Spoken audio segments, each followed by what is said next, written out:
Olá! Hoje a gente vai mergulhar num assunto fundamental para entender o Brasil, o projeto econômico que está escrito na nossa Constituição. É um plano que tenta equilibrar duas forças que, à primeira vista, parecem opostas. Sabe aquela discussão que parece não ter fim? O Brasil deveria focar no livre mercado ou no bem-estar social? Pois é, a nossa Constituição dá uma resposta bem interessante para isso. Ela diz: por que escolher? O plano é ter os dois, juntos, um complementando o outro. E essa ideia está lá bem clara, no artigo 170. Para entender, pensa num carro. De um lado, a gente tem o motor, a valorização do trabalho e a livre iniciativa. É o que faz a economia girar, o que gera riqueza. Do outro lado, a gente tem o destino no GPS, garantir que todo mundo tenha uma vida digna, com justiça social. Não adianta ter um motor superpotente se a gente não sabe para onde está indo, né? Tá, legal. Mas como é que a Constituição faz para garantir que esse motor potente nos leve para o destino certo? Bom, para isso, ela criou o que a gente pode chamar de as regras do jogo. E é aqui que a mágica acontece, olha só. A gente vê, de um lado, princípios que impulsionam o mercado, como a propriedade privada e a livre concorrência. Mas, do outro lado, vêm os contrapesos sociais. A função social da propriedade, a defesa do consumidor, a redução das desigualdades. Para cada liberdade econômica, a Constituição coloca uma responsabilidade social junto. É um verdadeiro balanço. E para isso não ficar só na teoria, vamos pegar um exemplo que todo mundo conhece: a defesa do consumidor. A livre iniciativa permite que as empresas criem e vendam seus produtos, claro. Mas a Constituição chega e fala: opa, calma aí, o Estado tem o dever de proteger quem está comprando. É exatamente por causa desse princípio que hoje a gente tem coisas como o Código de Defesa do Consumidor. Beleza, isso tudo levanta outra questão importante sobre o papel do Estado na economia. Afinal, ele é só um juiz que fica de fora apitando o jogo, ou ele também pode entrar em campo e jogar? E a resposta não é uma só, não. Na verdade, a Constituição foi bem detalhista e desenhou três papéis bem diferentes que o Estado pode ter nesse nosso jogo econômico. Então, vamos lá. O primeiro papel, e o mais comum, é o de agente regulador. É o Estado árbitro, que fiscaliza, incentiva e planeja. O segundo é o de prestador de serviço público, garantindo coisas essenciais como transporte e energia. E o terceiro, que é bem mais raro, é o Estado empresário, quando ele mesmo entra no mercado para tocar uma atividade econômica.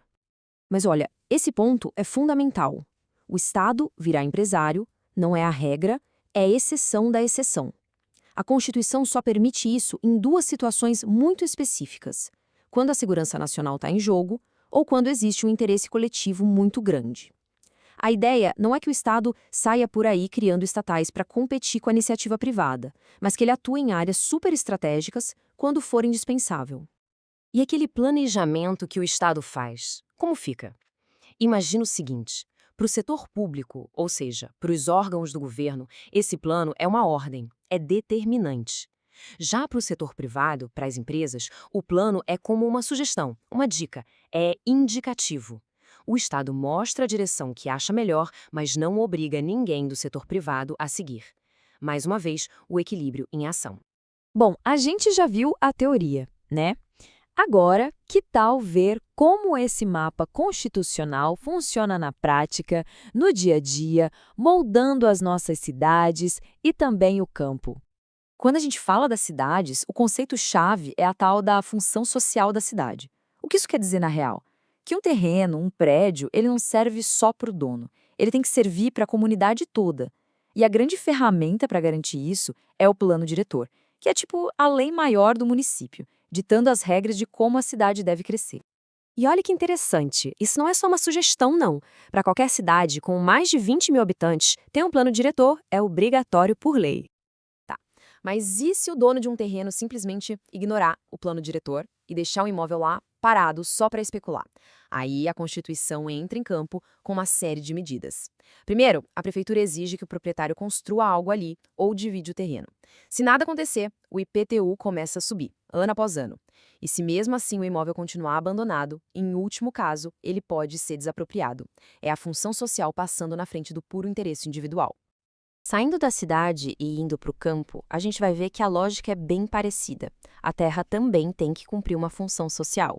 E se uma grande propriedade rural não cumpre esse papel, a União pode desapropriar essa terra para fazer reforma agrária.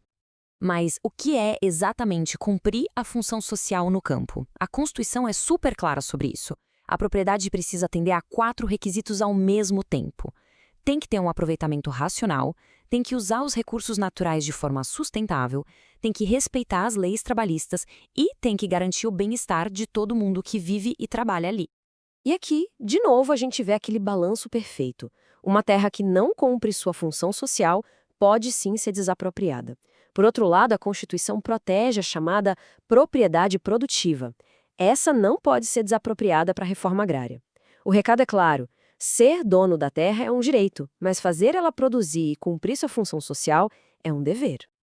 Então, depois de passar pela teoria, pelos exemplos práticos nas cidades e no campo, a gente volta para o nosso tema principal, esse delicado equilíbrio. No fim das contas, se a gente pudesse resumir toda essa ideia em uma frase só, talvez fosse esta: a ordem econômica da nossa Constituição não é uma guerra entre mercado e Estado. É, na verdade, uma negociação que nunca acaba. Uma busca constante pelo meio termo entre a liberdade de cada um buscar sua prosperidade e a necessidade de construir uma sociedade mais justa para todos. O que a Constituição desenha, então, é um mapa, um ideal. É um plano ambicioso e muito bem equilibrado. Mas a grande pergunta que fica no ar é: e na prática, no Brasil real de hoje? Será que esse compasso está afinado? A gente tem conseguido de fato alcançar esse equilíbrio? Bom, essa é uma reflexão que continua. Até a próxima.